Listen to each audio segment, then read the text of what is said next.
The desert sun was sinking behind the flight line when the impossible happened. The AH-64 Apache, America's pride, a machine built to survive wars, fell silent. Its engine, a masterpiece of engineering, had collapsed during a high-risk training cycle. 3 teams of experts tried, failed, and walked away shaking their heads. The base was running out of time. Without that Apache, an entire rescue operation scheduled for dawn would collapse. But in the middle of this chaos, the commander made a call that shocked everyone. A call to a man no one had seen for years. A man the younger soldiers believed was just a myth. A man whose name carried weight heavier than the Apache itself. And when the legendary veteran stepped onto the airfield, old, quiet, and wearing nothing but a faded blue jumpsuit, no one believed he could save anything. No one knew they were about to witness a miracle. The sound of tools clattering against metal echoed through the maintenance hangar. Young mechanics were sweating, arguing, pacing in frustration as the Apache sat in front of them like a defeated giant. Its engine cowling was open, wires hanging loose, the smell of burnt lubricant lingering in the air. Captain Rayleigh, barely 30 and known for being overly confident, stood over the engine diagnostic screen. "It's useless," he muttered. "Everything is fried. We can't replace half these components in time." Beside him, Senior Technician Adams slammed a wrench onto a cart. "I've checked every line, every valve, every relay. This thing shouldn't even have failed, but it did. Nothing we're doing makes sense anymore." The commander, Colonel Briggs, watched silently. His face was carved with tension. Somewhere out there, on the other side of the desert, a stranded platoon needed aerial support at first light. Lives depended on this helicopter. He had only one option left, and he hated that it had come to this. He pulled out a number he had not dialed in a decade. "Sir?" Rayleigh asked. "Who are you calling?" Briggs didn't answer. He pressed the phone to his ear. It rang. Once. Twice. Then a rough, calm voice answered. "Has the time finally come?" Briggs exhaled. "Yes." We need 2 hours later, an old pickup truck rolled onto the base. The soldiers whispered, unsure what to expect. But when the door opened and a white-haired man stepped out wearing a simple blue jumpsuit, their whispers shifted to disbelief. "That's him. The legend." "No way. He looks like someone's grandpa." The man didn't look at anyone. He only looked at the Apache, like staring at an old friend in pain. "Welcome back," Briggs said quietly. The veteran nodded without ceremony. "Show me the damage."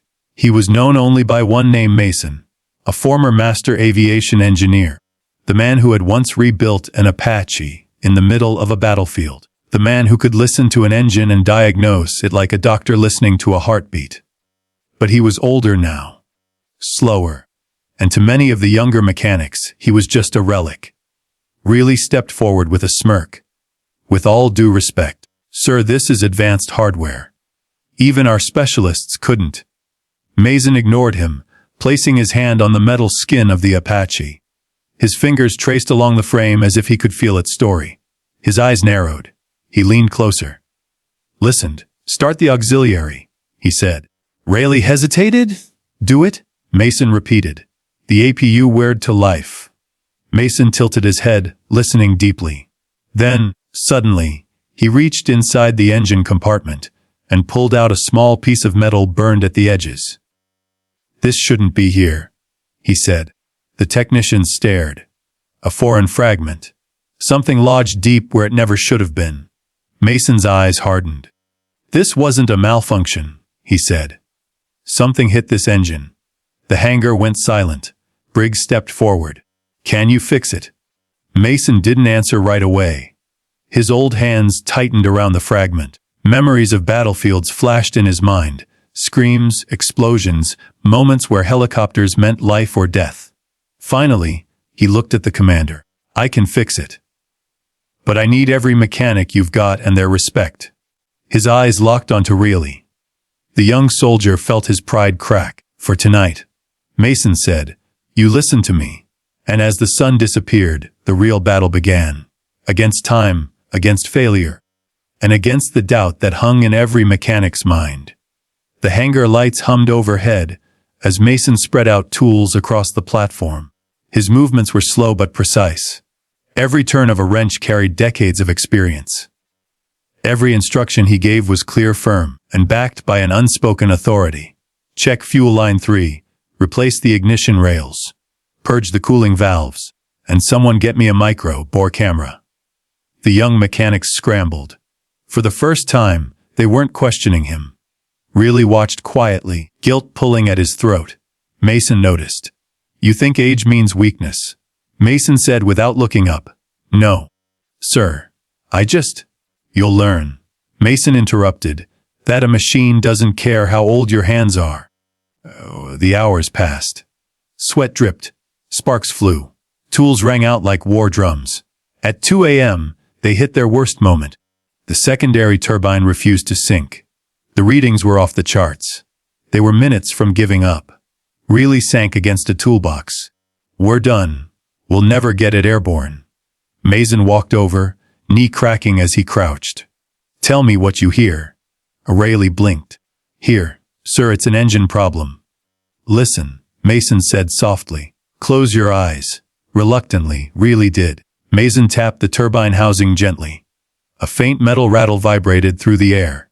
"That sound," Mason said, "wasn't failure. It's alignment. The turbines aren't broken.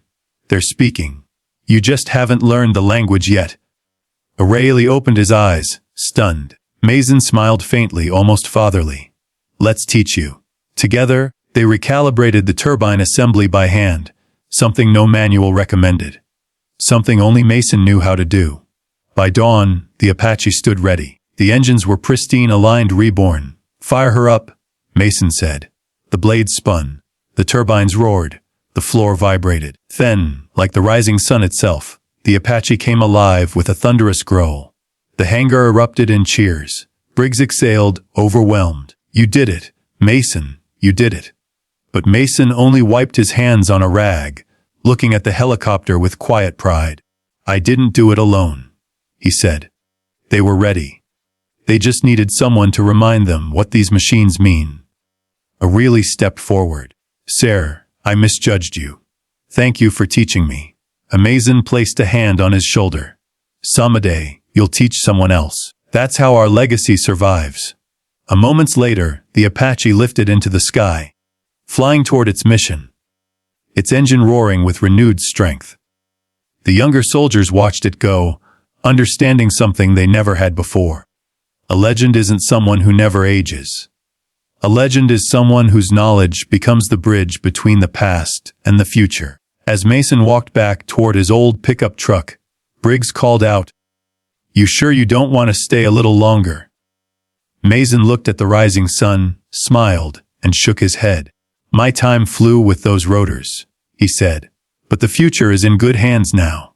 He drove away quietly, leaving behind a story that every mechanic on that base would tell for the rest of their lives.